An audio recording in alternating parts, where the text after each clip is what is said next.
और उसे हमारे श्रोत्रेंद्रिय सुनेंगे, तब वह विषय स्पष्ट होता है। ज्ञान समुपार्जन होने के लिए शब्द अत्यंत प्रधान भूमिका निभाते हैं। हम पिछले प्रवचन में कुछ बातें कहे हैं आप लोगों से। मानव जन्म क्यों हमें मिला है, और मिली हुई यह मानव जन्म से हमें इस तरह के उन्नति के मार्ग में लेना चाहिए। तो वहां धर्म, अर्थ, काम, मोक्ष, इन 4 प्रकार के पुरुषार्थों की साधना के लिए हम यह मानव जन्म को प्राप्त किए हैं। और धर्म, अर्थ, काम, मोक्षादियों में मोक्ष यानी सर्व बंधनों से मुक्ति, स्वतंत्रता और खुद की सत्य स्वरूप को जानना, इसके लिए मोक्ष प्राप्ति के लिए मानव को ज्ञान की बहुत आवश्यकता होता है। न तो केवल मोक्ष प्राप्ति के लिए, भले कि इस व्यवहारिक जगत में, प्रपंच में व्यवहार करने के लिए भी ज्ञान की आवश्यकता होती है। आप लोग ऑनलाइन के माध्यम से यह प्रवचन सुन रहे हैं। इस यंत्र को, इस सॉफ्टवेयर को, इस सिस्टम को आप जब तक नहीं समझते हैं, तब तक आपको इसकी इस्तेमाल करने के लिए नहीं आते हैं। इस ऐप को, इस मोबाइल को आप सही तरीके से जब तक इस्तेमाल करेंगे नहीं, इसके बारे में जानेंगे नहीं, तब तक आप प्रवचन को नहीं सुन पाते हैं। यानी इतना एक छोटा सा कर्म करने के लिए भी हमें ज्ञान की आवश्यकता है। मोबाइल की ज्ञान होना आवश्यकता है, मोबाइल में रहने वाले ऐप की ज्ञान होना आवश्यकता है, तभी गुरु की वाणी को आप सुन पाएंगे। और सुने हुए विषयों को समझने के लिए भाषा के ज्ञान होना आवश्यकता है। हम कौन से भाषा में बात कर रहे हैं, वह भाषा आपको समझना चाहिए। यह भी एक तरह का ज्ञान है। उतना ही नहीं, हम जो आप समझे हैं हमारे बातों को, उसके बाद उसे आचरण में लाने के लिए उसे बार बार मनन करने का भी आवश्यकता है। उसके लिए भी ज्ञान की आवश्यकता है। और आचरण करने के बाद उससे जो प्राप्त होता है, मन की शांति, समाधान या विशेष अनुभव, उसे समझने के लिए भी ज्ञान की आवश्यकता है। और उनसे जो विशिष्ट सार जीवन की उन्नति के लिए प्राप्त होता है, यह कर्म करने के बाद, उसको आपकी जीवन उन्नति के लिए ही यह प्राप्त हुआ है करके आप संग्रहित करें, ज्ञान को एकत्र करें। इसी के लिए भी एक विशेष की ज्ञान की आवश्यकता है। यानी मनुष्य की जीवन में ज्ञानम के बिना उनका उन्नति होता ही नहीं है। ज्ञान के बिना वह जीवन सार्थक बन ही नहीं पाएंगे। इसलिए कहते हैं ज्ञानादेव तु कैवल्यम। ज्ञान से ही मनुष्य को उत्तम गति प्राप्ति होती है, या सर्व बंध निवृत्ति होती है, अत्यंत दुख निवृत्ति और परमानंद की प्राप्ति होना है, तो वह ज्ञान से ही साध्य है।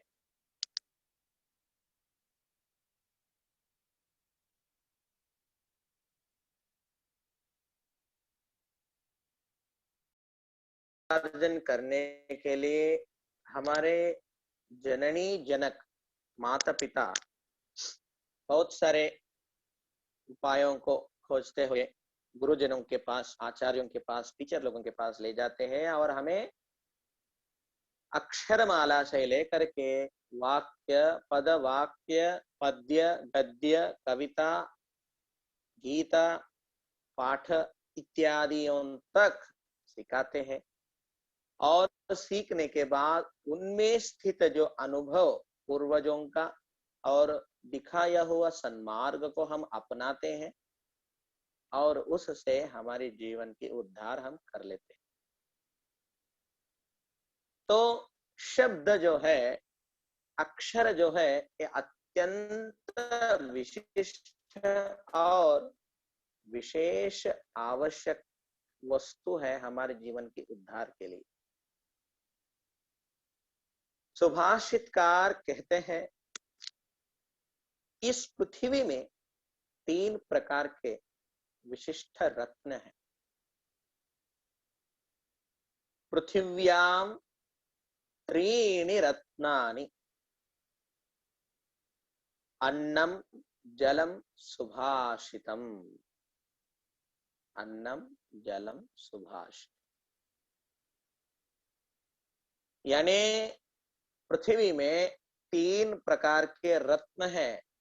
वह अन्न प्रथम रत्न है और जलम जो है यह द्वितीय रत्न है और सुभाषितम जो है यह तृतीय रत्न है। रत्न का मतलब यह होता है हमारे लिए विशेष आभूषण के जैसा या हमारे अंदर विशेष चेतना को प्रदान करता है। अन्न आप स्वीकार करें तो आपके हर इंद्रिय में विशेष शक्ति का संचार को उत्पन्न करती है। आप लोग 1 दिन 2 दिन अन्न न खाते हुए देखिए, आपके शरीर थोड़ा सा वीकनेस हो जाता है, अशक्त हो जाता है। इसलिए प्रतिदिन हम लोग अन्न की ग्रहण करते हैं और प्राण की वृद्धि करते हैं, शरीर को सबल सुदृढ़ बनाते हैं। और अन्न ग्रहण करने से न तो केवल शरीर ही बढ़ता है, भले मन का भी दृढ़त्व प्राप्त होता है अन्न ग्रहण से। कहते हैं जैसा अन्न वैसा मन, यानी आप क्या क्या खाते हैं इसके ऊपर डिपेंड रहता है आपका मन में कैसे कैसे विचार आना चाहिए। कुछ लोग कहते हैं मुझे बहुत गुस्सा आती है महाराज। कुछ लोग कहते हैं मुझे बहुत चंचल होता है मन। कुछ लोग कहते हैं मुझे कोई भी विषय स्पष्ट से समझ में नहीं आता है। कुछ लोग कहते हैं मुझे कोई भी स्मरण में नहीं रहता है। और कुछ लोग कहते हैं मुझे हमेशा आनंद ही आनंद लगता है, कोई विषय का टेंशन नहीं है। ऐसे कुछ लोगों का अनुभव।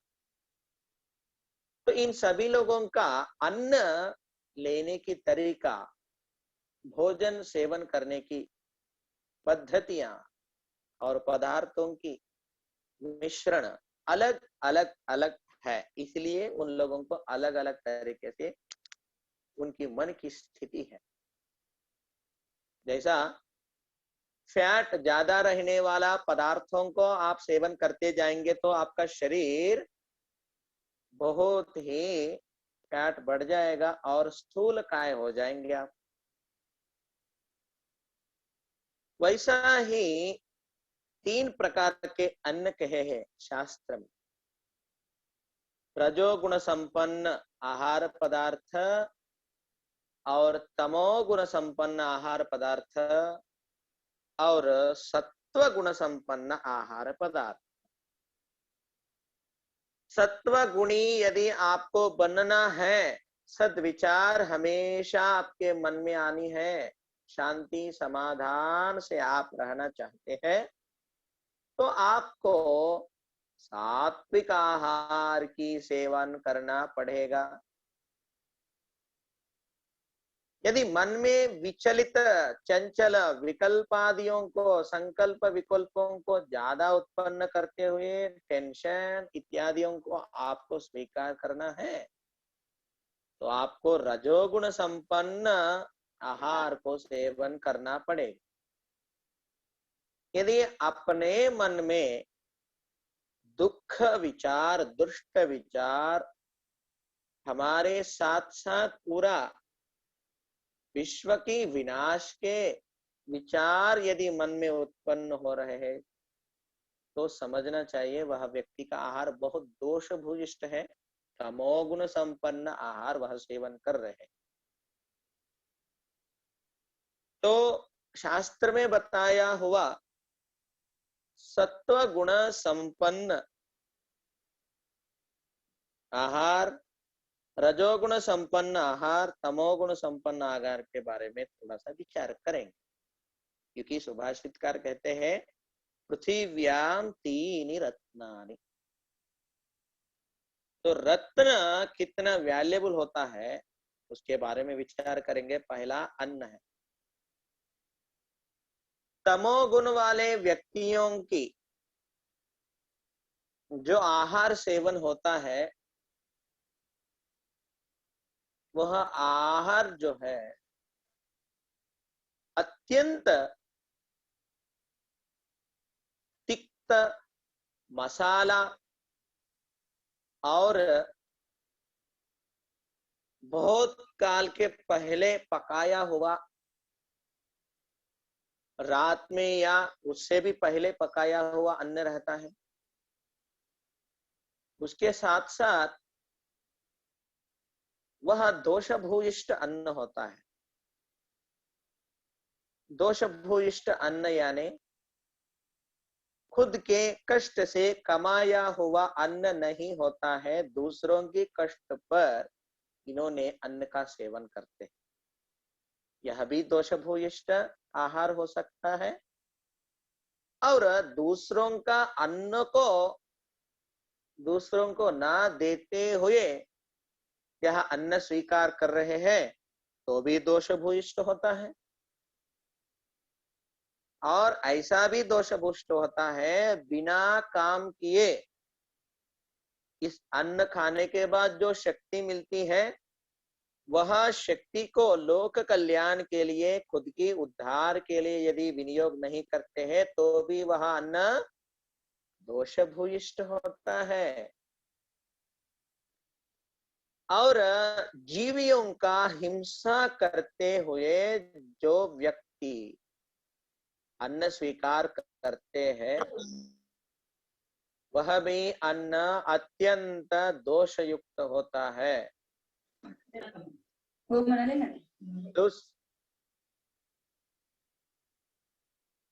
दूसरे जीवियों का हनन करते हुए, उसके प्राण लेते हुए, उसके शरीर का इस्तेमाल करते हुए, उसके मांस, हड्डी इत्यादियों को आहार के तौर पर लेना, ये हमारे मन में ऐसे ही प्रवृत्ति को जगाता है।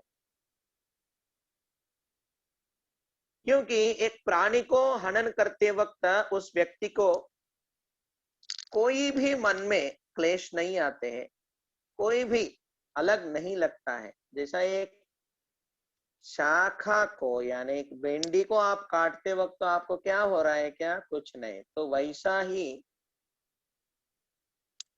एक मूक प्राणी को आप मार रहे हैं, तो आपके मन में उसके प्रति कोई भी संवेदना नहीं है, किसी प्रकार की दुख की भास नहीं होता है आपको। तो आपको मनुष्यों को भी दुख देने में कोई आपत्ति नहीं होगा,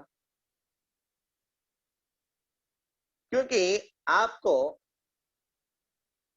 वह प्राणी में कोई हिंसा नहीं दिख रहे हैं उसको मारते वक्त।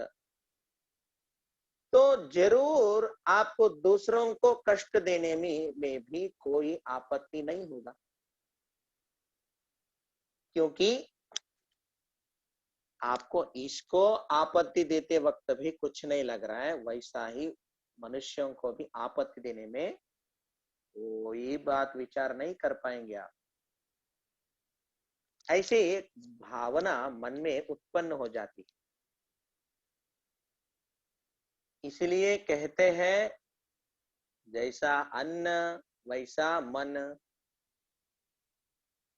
आप लोग तमोगुण संपन्न आहार की सेवना करने की फल से आपका मन में बहुत सारे दुष्ट विचार उत्पन्न हो सकते हैं। तमोगुणी व्यक्ति किसी का सुख को कारण नहीं बनेगा, उल्टा वह सभी का दुख के कारण बनता है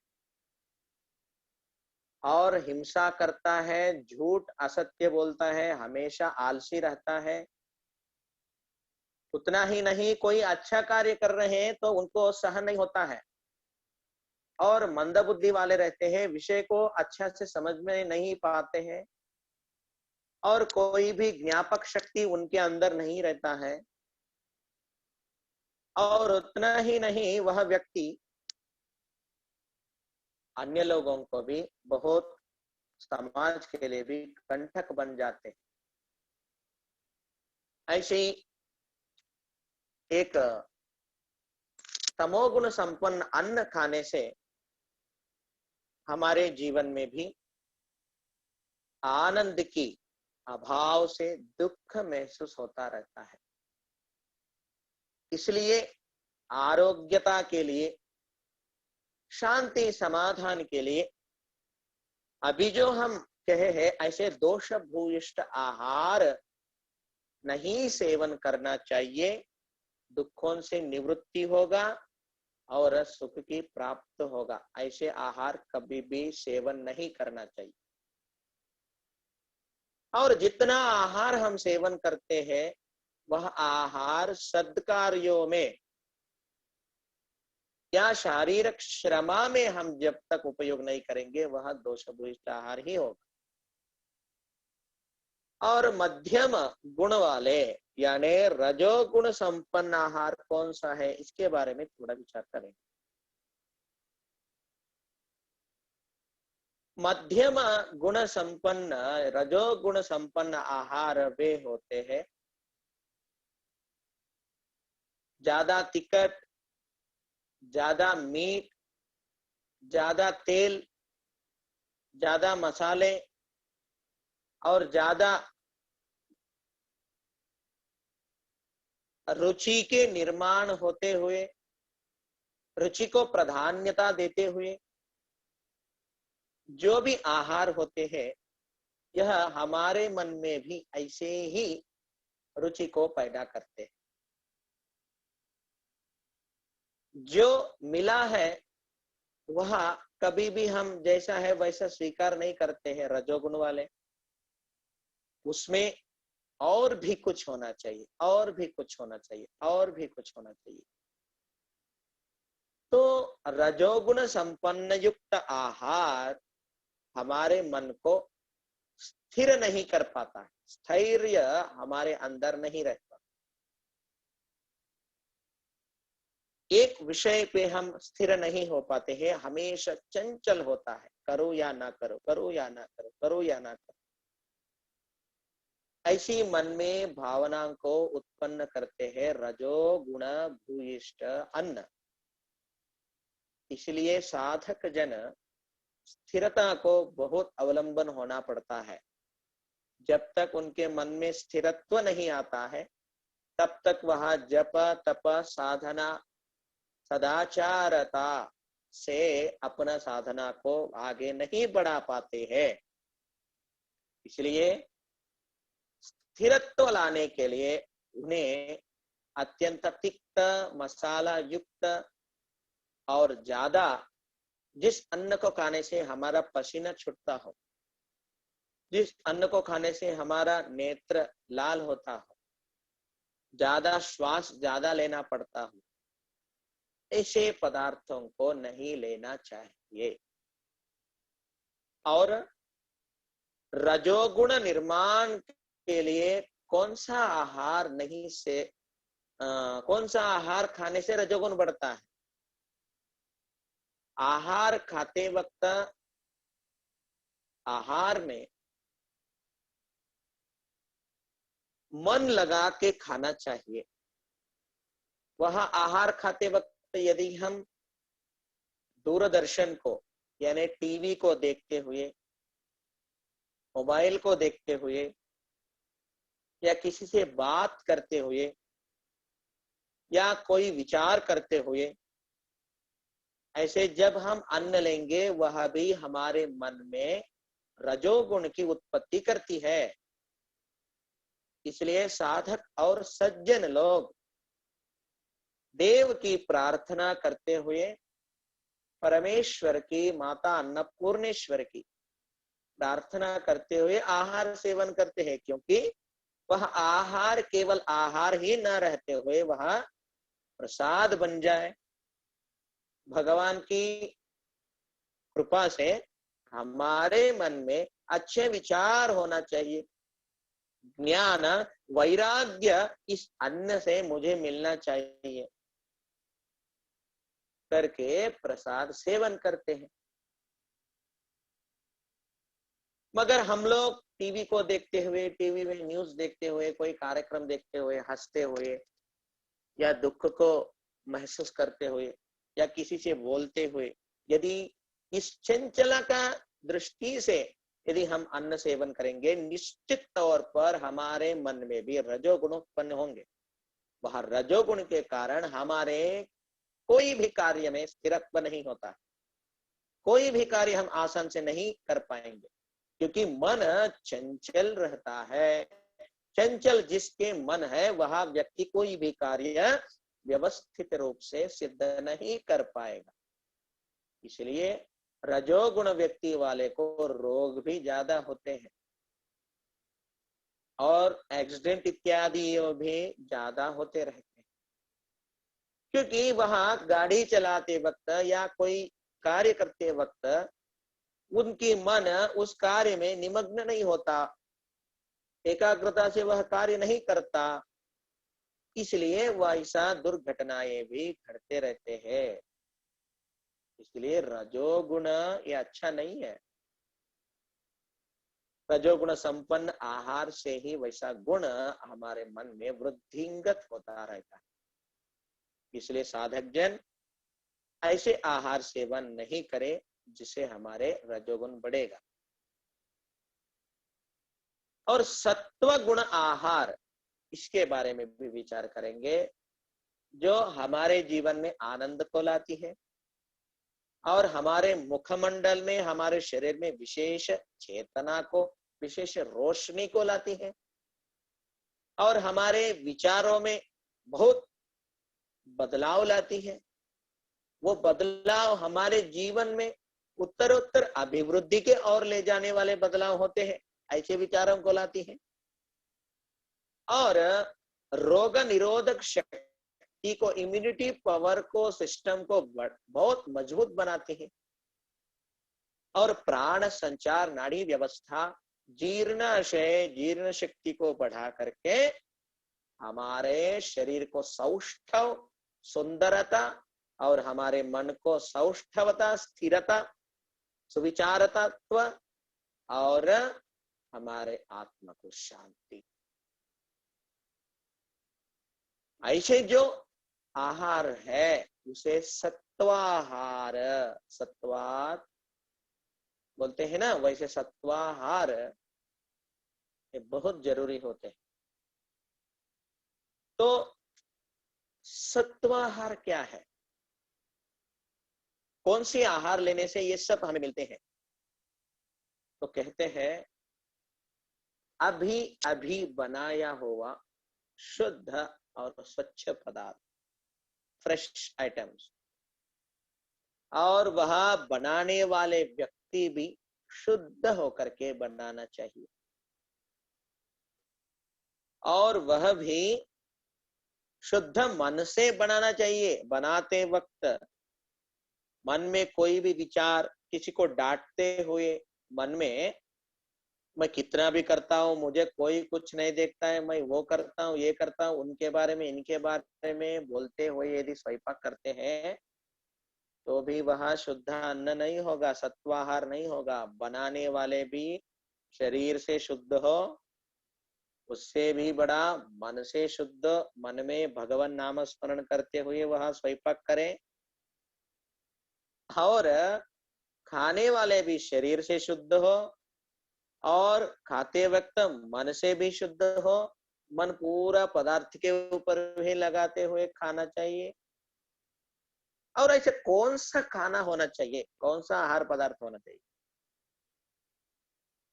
तो कहते हैं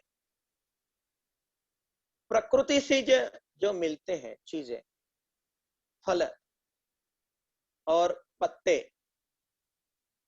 और कुछ औषधियां, इनकी सेवन करने से हमारे शरीर में बहुत अच्छे तरीके से उसकी जीर्णता होती है।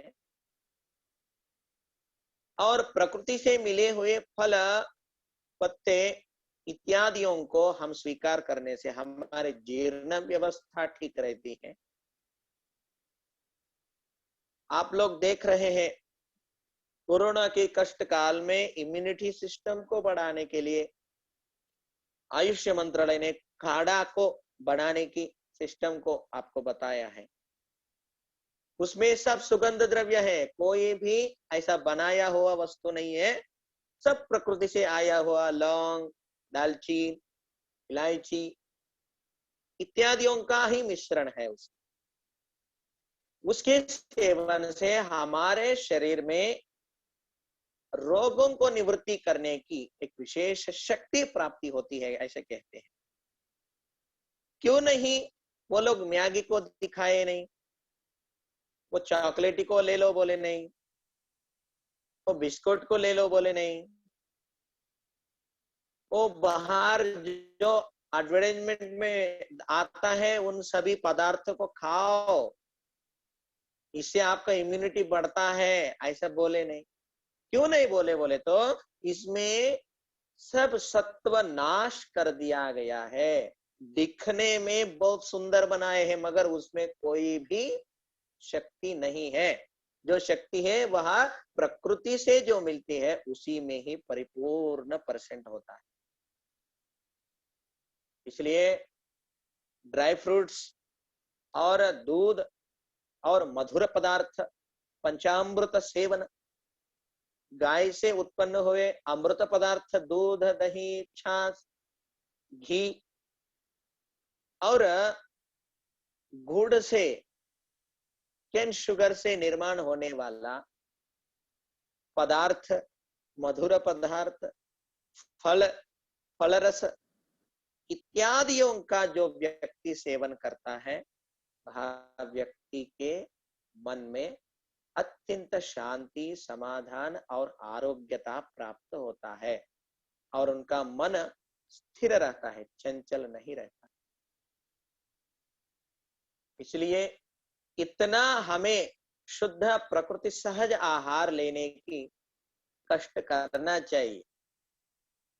पहले पहले नहीं नको अच्छा नहीं लगता होगा, मगर उसे हम साधना में लाएंगे, लेते रहेंगे तो उसमें भी हमें आनंद मिलता रहेगा। यदि हम लोग अभी जीव को तृप्त करने के लिए हम बाहर के आइटम को लेंगे जो रजोगुण युक्त है, जो दोष भूयिष्ठ तमोगुण पदार्थ है, उसको लेने से जीव तृप्त हो जाता है। मधुर, आम्ल, लवण, कटु, कषाय ऐसे 6 प्रकार के रुचियां बताया गया है प्रपंच में। मधुराम्ल, लवण, कटु, कषाय, तिक्त भेद से इनको लेने में जिह्वा इंद्रिय बहुत आतुरत्व होता है, मगर उसको लेने से मन भी बहुत चंचल हो जाएगा और शरीर पूरा खराब हो जाएगा। उसे सही मात्रा में लेना आवश्यकता होगा, मगर उसे लेने के लिए ही हम विचित्र विचित्र पदार्थों के सेवन करते जाएंगे, अपेक्षा करते जाएंगे, सेवन करते जाएंगे, तो हमारा साधन खराब हो जाता है। इसलिए आप लोग सुने होंगे, स्वामी जी लोग, गुरुजन, साधु संत, महर्षि, आप पुराण इतिहास में पढ़िए तो उनके आहार सेवन कैसे होता था। वो कंद मूल को, यानी भूमि में मिलने वाले कंद करके मूल होता है, उसको धो के कट करके वो खाते थे। सहज सिद्ध प्रकृति से मिलने वाले पदार्थों को ही वह सेवन करते थे। पकाया हुआ, मसाले से, तेल में से तलाया हुआ पदार्थों को वो सेवन नहीं करते थे,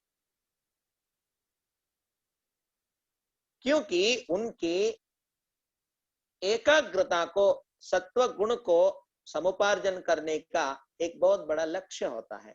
इसके लिए कुछ त्याग करना पड़ता है। इसलिए अन्न शुद्ध रखे तो वह व्यक्ति शुद्ध हो जाता है, उस व्यक्ति का अंतरंग शुद्ध होता है, उस व्यक्ति का आरोग्य व्यवस्थित होता है, और वही व्यक्ति अपना जीवन में बिजनेस भी अच्छा कर पाता है, अर्थ समुपार्जन भी अच्छा कर पाता है, लोगों से भी संबंध अच्छा रख पाता है। उतना ही नहीं, आध्यात्मिक साधना भी अच्छा कर पाता है।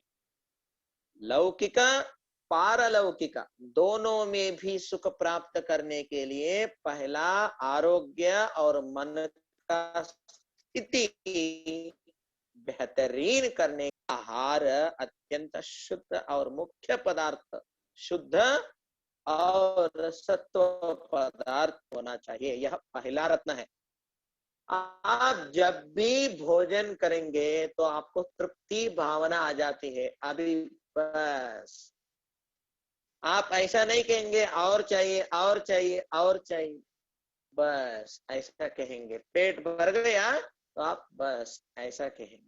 कुछ लोग होंगे उनका पेट भर जाएगा मगर उनका मन नहीं भरता है, इसलिए कोई कार्यक्रम में गए तो वे लोग क्या करते हैं, वहां का जो खाद्य पदार्थ उनको अच्छा लगा, वो पेट भरने के बावजूद भी वो अपना थैली में लड्डू, मैसूर पाक इत्यादियों को छुपा करके या किसी को बोल करके मैं ये ले जाता हूं करके वो ले आते हैं, फिर दूसरे दिन उसको खाते हैं। उनका पेट भर गया मगर उनका मन नहीं भरा, इसलिए वो ऐसे कार्य करते हैं। तो कहने की मतलब है, शुद्ध आहार सेवन से मनुष्य शुद्ध होता है, आनंदित रह सकते हैं। हमारे आजकल के नागरिकता के नाम से, मॉडर्न के नाम से घर में कम खा रहे हैं और बाहर के चीजों के ऊपर ज्यादा अवलंबन हो रहे हैं। मातृगण भी घर में स्वयं पाक नहीं करते हैं, एक बार दो बार बनाते हैं, तीसरी टाइम वो बाहर से ही मंगवाना चाहिए, मैं अभी नहीं बनाने वाला हूँ। ऐसे एक आलसत्व घर के लोगों में भी आ गया है। इसलिए आरोग्य की नष्टता, आर्थिक नष्टता, साधना की नष्टता सभी रीति से खराब हो रहे हैं। सब लोग यह विषय को समझ लेना चाहिए। अपना घर में पदार्थ सत्व संपन्न पदार्थ ही लिए और आरोग्यता को प्राप्त करें। ये पहला रत्न है। और दूसरा रत्न है जल। यह जल सेवन करना का एक विधि बहुत सारे लोगों को स्पष्ट नहीं, कैसा भी जल प्राप्त कर लेते। जल लेते वक्त वह जल पहले गर्म किया हुआ रहना चाहिए, उष्ण करना चाहिए जल को। उसमें जो भी दोषयुक्त बैक्टीरिया, कृमि इत्यादि रहेंगे तो वह हमारे शरीर के लिए हानिदायक हो, तो वो नष्ट हो जाते हैं। उसके बाद उसे ठंड करने चाहिए। अति ठंड भी नहीं रहना चाहिए और अति उष्ण भी सहन नहीं होता है हमारे लिए। मध्यमा मार्ग, मध्य उष्ण में उसको रख करके ऐसा जल को ही हम सेवन करना चाहिए। वैसा जल को हम सेवन करेंगे तो हमारे शरीर में स्थित कफ को वो कम कर देता है। ज्यादा कफ है तो हम अच्छा से नहीं बोल पाएंगे, अच्छा से नहीं गा पाएंगे, अच्छा से शरीर में संतुलना नहीं बनती है। इसलिए कफ कम होना चाहिए और आलसत्व भी आता रहता है, इसलिए वह क्रोध की भी कारण बन सकती है, अनारोग्यता का भी कारण बन सकती है। इसलिए उष्ण जल लेने से वह कम हो जाता है और फैट को भी कम करता है, अधिक वजन को भी कम करता है उष्ण जल। और शुद्ध जल हो सकता है वह, उससे कोई सर्दी जुकाम इत्यादि जल की संबंधित जो एलर्जियां हैं वह भी इन्फेक्शंस नहीं होते हैं। और वह जल कैसे पीना चाहिए? बहुत सारे लोग जल पीते वक्त बहुत सारा दोष करते हैं। एक बार पी लेते हैं पेट भर के, पेट भर के एक ही बार में आधा लीटर 1 लीटर पानी पीने से पेट में बहुत दिक्कतियां निर्माण होते हैं। पेट में जीर्ण व्यवस्था बहुत खराब हो सकते हैं। इसलिए कहते हैं एक पात्र में जल लेकर के उसे थोड़ा थोड़ा थोड़ा थोड़ा पीने चाहिए। एक अनुभवी व्यक्ति कहते हैं अन्न को पीना चाहिए और पानी को खाना चाहिए। ये कैसा होता है महाराज जी? अन्न को खाना चाहिए, पानी को पीना चाहिए, ऐसा हम सुने थे, मगर आप उल्टा बोल रहे हैं। अन्न को पीना चाहिए और पानी को खाना चाहिए। हाँ, सत्य कभी भी ऐसा ही होता है, समझ में नहीं आता है जल्दी। लाभदायक विषय ऐसा होता है जो हमें विचित्र लगते हैं और नक्को लगते हैं और उल्टा लगते हैं। देखिए, अन्न को पीने की मतलब यह होता है, आयुर्वेदिक शास्त्र में कहते हैं जितना आपके दांत है उतने बार अन्न को चबाना चाहिए। 33 दांत 32 दांत आपका है तो आपको अन्न उतने बार चबा के चबा के चबा के खाना चाहिए। यानी उतनी बार चबाने से पहले आपको अन्न अंदर नहीं भेजना है, वो मुंह में ही रखना है, उसे वारंवार चबाना चाहिए 32 टाइम्स। क्यों? वो चबाने से वह अन्न यही से पक्व होने लगता है। पक्व प्रक्रिया, पचन प्रक्रिया मुंह में से ही चालू हो जाता है।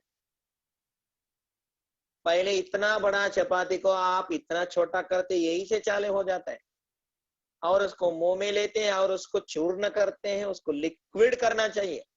उसको अन्न को मुंह में ही रस करना चाहिए।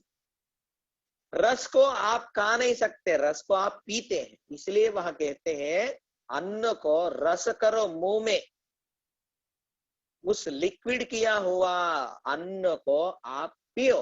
इसलिए कहते हैं अन्न को पीना चाहिए।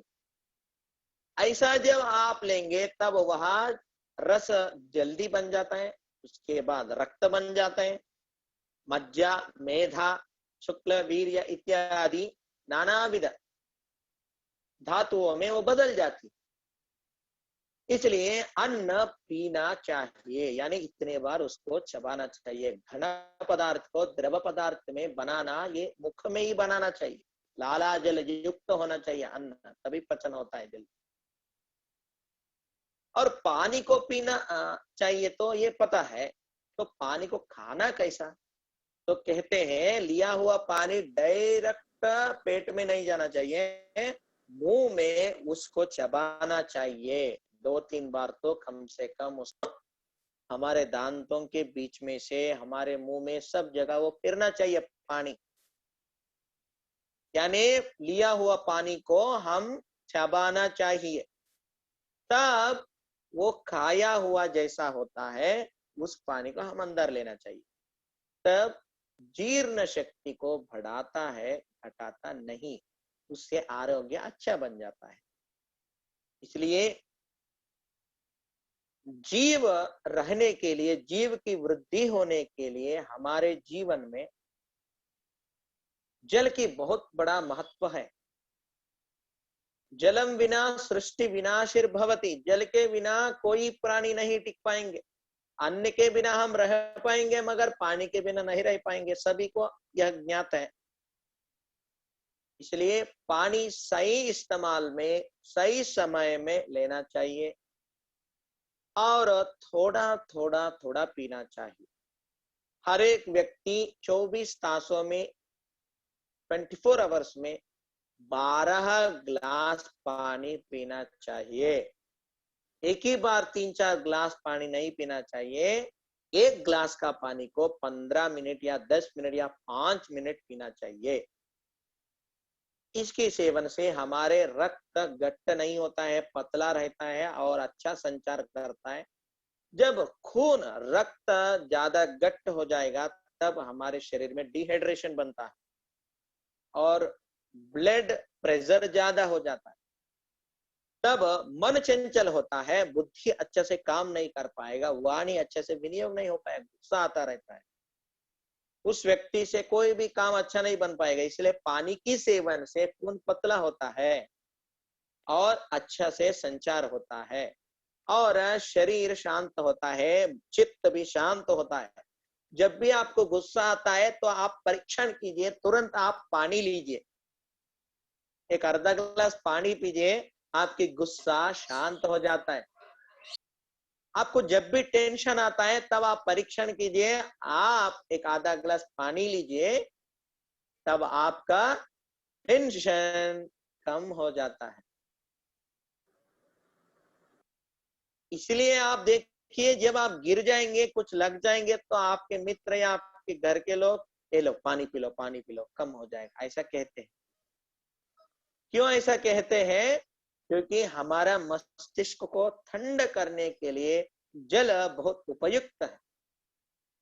इसलिए साधक जन, आप लोग अपने जीवन में कि अन्न और पानी के रूप में जो सुभाषित रत्न है, तो इन रत्नों को सही इस्तेमाल में करेंगे, सही समय में इस्तेमाल करेंगे, लेंगे, सेवन करेंगे, तो वो रत्न की जैसा हमारे रक्षा करेंगे।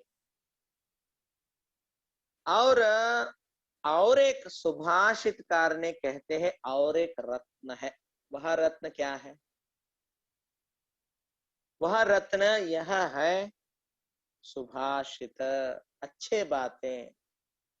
जिस बात को सुनने से, जिस वाणी को सुनने से मन में आनंद उत्पन्न होता है, मन में उल्लास बढ़ता है और हमारे कार्य में वृद्धि आती है, उसे अच्छे बात कहनी चाहिए।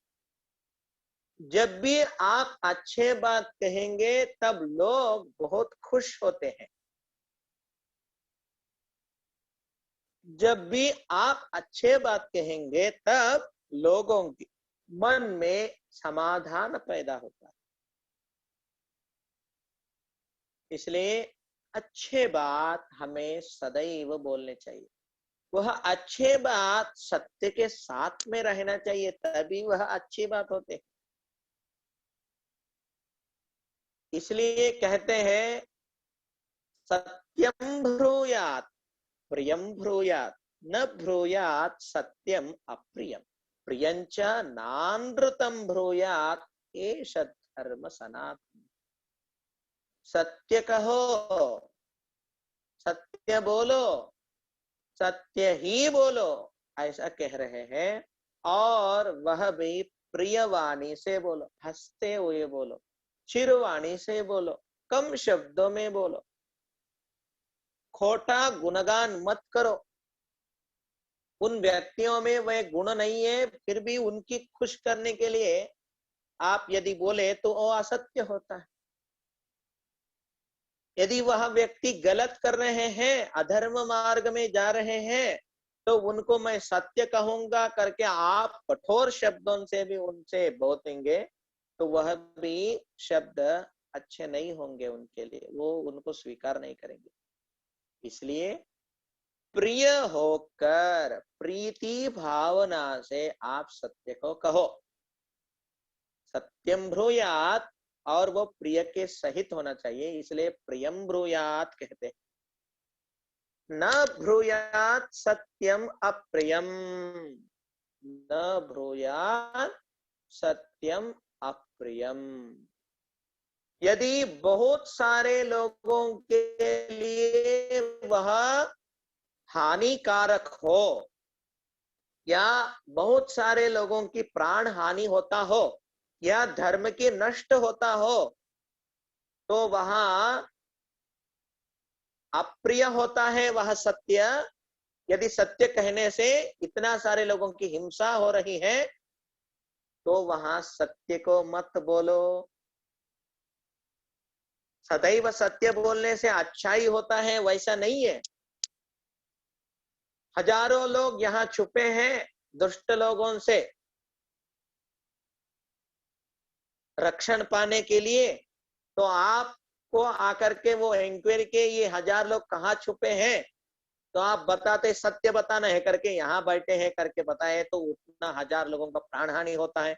इसलिए ऐसे अप्रिय और लोगों की धर्म की नष्ट हो रहा है तो वहां सत्य उपयोगी नहीं है। इसलिए वहां अप्रिय होने वाला सत्य को मत कहो। यानी धर्म की रक्षणा ही होता नहीं है उस सत्य के बोलने से, तो वैसा सत्य कह के क्या उपयोगिता है। इसलिए अप्रिय होने वाला, लोगों के नष्ट करने वाला और संसार की नष्ट करने वाला बहुत बड़े पद्धति से, बहुत बड़े तरीके से यदि धर्म की भ्रष्टत्व हो रहा है तो वहां आप सत्य कहने से हो रहा है तो वहां सत्य के वाणी मत कहो, सत्य को विपरीत रूप दे करके कहो। तो एक व्यक्ति मंदिर में बैठा था और एक बकरी को मारने वाला व्यक्ति बकरी को पकड़ने के लिए वो बकरी के पीछे पीछे भाग रहा था, वो मंदिर में घुस गया। तो वहां एक साधु व्यक्ति बैठा था, वो बकरी को एक मार भी मारा है उन्होंने, तो वो बकरी इतना स्पीड से नहीं भाग रहा था, मगर मंदिर में घुस जाने के बाद वो बकरी को 2 गली मिले हैं, एक इकड़े एक इकड़े। तो बीच में यह साधु व्यक्ति बैठा था, तो बकरी किधर गया ये साधु व्यक्ति देखा था, और वह व्यक्ति जो बकरी को ले जाने के लिए आया था वो पूछ रहा था, मेरा आज घर में इसको खाने के लिए मैं प्रबंध कर रहा था, तो बकरी कहाँ गया मुझे बताओ। ये बकरी इधर आया, मैं देखा हूं, ये बकरी लेफ्ट साइड गया क्या राइट साइड गया बताओ। बोले तो वह साधु विचार करते हैं, मैं तो साधु हूं, मैं तो असत्य नहीं कह सकता हूं, मेरा सत्यव्रत दीक्षा है, मेरा मैं कभी भी सत्य हूं बोलने के लिए दीक्षा लिया हूं, इसलिए मुझे साधु कहते हैं। तो मैं अभी क्या करूं। यदि बकरी यहाँ गया है बताओ तो बकरी का हनन हो जाएगा, मार देगा। बकरी इस तरफ गया है ऐसा बताओ तो मेरा वाणी का व्रत का भंग हो जाएगा। तो क्या करो मुझे पता ही नहीं चल रहा है, ऐसा संशय में साधु पड़ जाता है। ये साधु को इसलिए पूछता है साधु सत्य बताएगा कर। तो साधु विचार करते हैं, मेरा वाणी से एक प्राणी को हानि हो रहा है, मेरे सत्य कहने से एक प्राणी का प्राण निकल जा रहा है। यदि मेरा वाणी कहने पर, सत्य कहने पर एक प्राणी का हनन होता है और असत्य कहने पर क्या होता है ये भी विचार करते हैं। मैं यदि असत्य कहूं तो बहुत बहुत बोले तो इनको बकरी नहीं मिलेगा, और ये दूसरा कुछ भी करके अपना घर में कोई भी खा के बैठ जाएंगे। मगर मेरा सत्य कहने पर एक जीवी का हिंसा हो रही है, एक जीवी का प्राण निकल जा रहे हैं, ऐसा सत्य कह करके मुझे कहाँ पुण्य मिलने वाला है। इसलिए मैं जिस तरफ बकरी भाग गया वो नहीं दिखाऊंगा, उसका ऑपोजिट दिखाऊंगा। बकरी इतना दूर चला जाएगा, ये इतना विपरीत दूर में चला जाएगा करके प्राण की रक्षा करने के लिए, खुद का नहीं, एक मूक जीवी का, तब वो साधु भी असत्य के आश्रय लेते हुए बकरी विपरीत दिशा में भागी है करके दिखाता है। वो बकरी बच जाता है, साधु आराम से उस दिन शांति को महसूस करते हैं। तो कहने की मतलब यह है, धर्म की रक्षा के लिए यदि आप सत्य कहने पर धर्म की रक्षा नहीं हो पा रहा है, तो वहां असत्य को आश्रय ले सकते हैं अनिवार्य समय में। और सत्यम ब्रूयात प्रियम ब्रूयात न ब्रूयात सत्यम अप्रियम प्रियंच नानृतम ब्रूयात एष धर्म सनातनः। आपको प्रिय होना है या उन लोगों से आपको मान्यता मिलनी है, राजा से महाराजा से आपको सम्मान मिलना है, आपको बहुत सारे लोग वाह वाह ऐसा कहनी है, ऐसा करके आप जो सत्य है उसको न बोलते हुए असत्य के ही आपको बोल करके आपको बड़ापन यदि मिल रहा है, तो वह प्रयोग मत कीजिए। किसी को प्रिय करने के लिए, किसी की गुणगान के लिए, किसी को संतुष्ट करने के लिए आप असत्य को मत बोलिए। इतना पवित्र वाणी किसी प्राणी को भी नहीं मिला है, इसलिए सदैव सत्य के बाजू में रहो। यही सनातन धर्म की उद्घोषणा है, यही सनातन धर्म की मार्गदर्शन है। तो आज हम लोग बातों के ऊपर, वाणी के ऊपर आज की यह प्रवचन प्रधान भूमिका लिया हुआ है। यानी पृथिव्याम त्रीणि रत्नानि जलमन्नम सुभाषितम।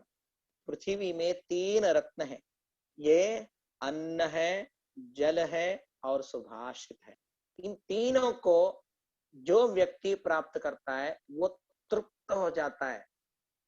पैसा कितना भी मिला तो भी तृप्त नहीं होता है, और चाहिए और चाहिए और चाहिए बोलेंगे, लिमिटेशन नहीं है। मगर अन्न आपको देंगे तो आप 2 बार लेंगे, तीसरी बार बस बहुत अच्छा है करके तृप्त में है। आप पानी दिए आपको तो आप पीते हैं बाद में बस मेरा पेट भर गया, तृप्त हो गया हूं मैं। और सुभाषित भी वैसा ही चीज है, जो आप लेने के बाद बस मैं तृप्त हो गया हूं।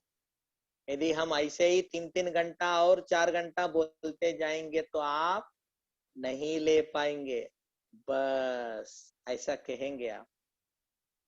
क्योंकि अन्न पेट भराता है, पानी प्राण को बढ़ाता है, चेतना को भरता है।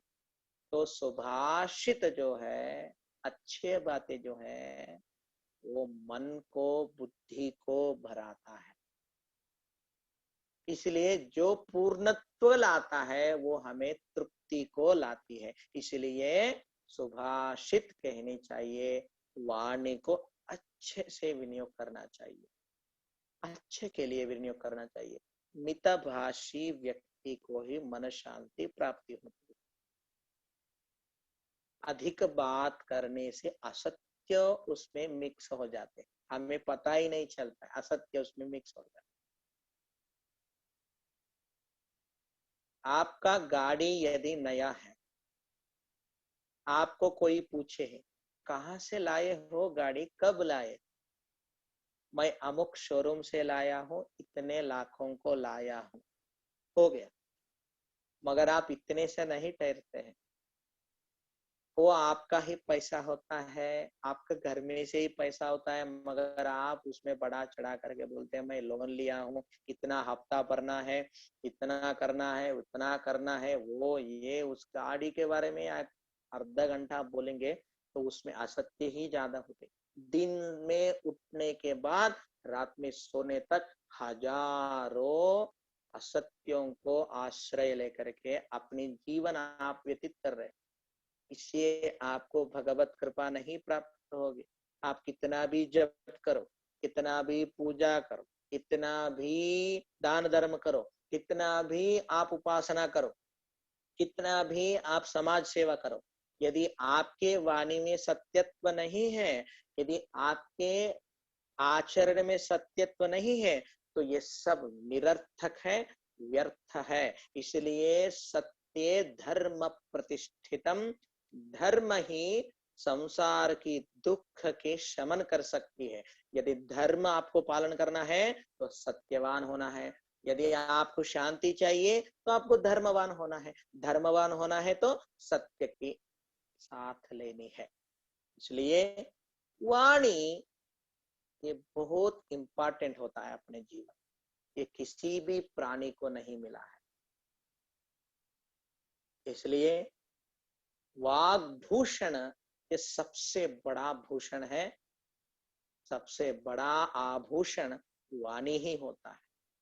वह व्यक्ति कुरूपी हो, वह व्यक्ति निर्धनी हो, वह व्यक्ति निराश्रयी हो, वह व्यक्ति कोई भी हो, यदि उनके बात, उनके कहने की जो प्रक्रिया है, उनकी बोलने की जो साधना है, यदि ये मधुर और मिठास हो तो सब लोग उनको प्यार करने लगेंगे, सब लोग उनसे अच्छे व्यवहार करने लगेंगे, शत्रु भी उनके साथ बोलकर तृप्त होकर के चले जाएंगे। इसलिए माटे मंत्रम, तेलुगु में एक कहावत है, माट यानी बोलना ही मंत्र है, आपको और दूसरा कुछ करने का जरूरत नहीं है जीवन उद्धार के लिए।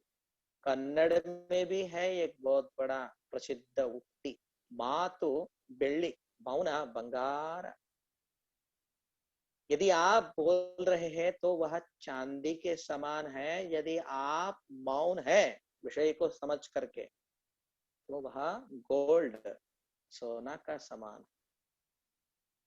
इसलिए किसी भी प्राणी को नहीं मिला हुआ ऐसा अद्भुत शक्ति सही में, आपको यदि इसको सही में उत्कृष्ट उपयोग करनी है, जिस उपयोग से यह वाणी करेक्ट इस्तेमाल होता हो, तो वह क्या है?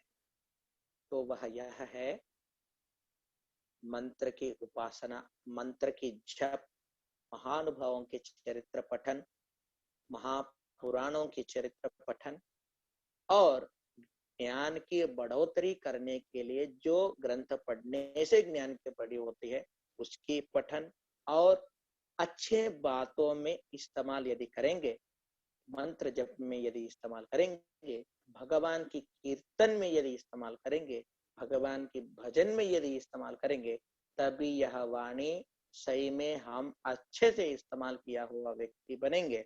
इतना कहते हुए, इतना अमूल्य शक्ति, इतना अमूल्य एक शक्ति आप मनुष्यों के लिए भगवान प्रदान किया है। आज से आप मनुष्यों के अंदर भेद करने के लिए, समाज में तोड़ फोड़ करने के लिए इस वाणी को इस्तेमाल मत कीजिए। समाज में सबको एकत्र लाने के लिए, सब में समभाव लाने के लिए, सब में प्रेम निर्माण होने के लिए, सब लोग भक्ति निर्माण करने के लिए, सब लोगों में सद्विचार निर्माण करने के लिए, सब लोग एक एक को समझने के लिए आपका इस वाणी को आप लोग इस्तेमाल करेंगे, ऐसा आप लोगों की आचरण रखिए। इतना बोलते हुए हमारे आज की सुविचार प्रवचन को विराम देते हैं। ओम शांति शांति शांति।